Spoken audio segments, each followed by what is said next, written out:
गाजीपुर गोंडा लखनऊ में, घुमनी गाजीपुर गोंडा लखनऊ में।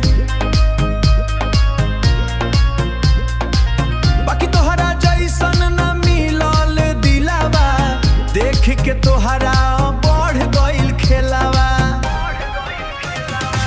सीना ताने के चल बाजार में, तोहरे चर्च होखे हर दरबार में।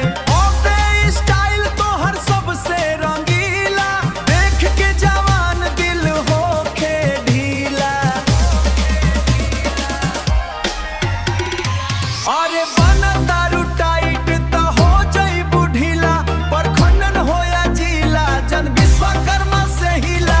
अरे बना तारू टाइट टाइट त हो जइबू ढीला, पूरा एरिया लोहार से हिला। लोहार के नाम सुन के पूरा माहौल गरम हो जाला।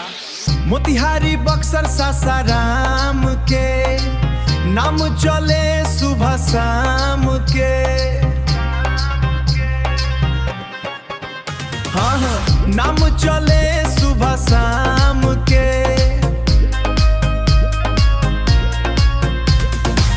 बलिया बनारस बेतिया बाजार, तोहरे पीछे पागल संसार।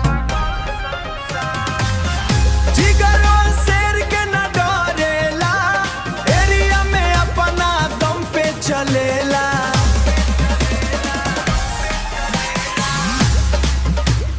जब जब बाजे ई गानावा, झूमे पूरा नौजवानावा।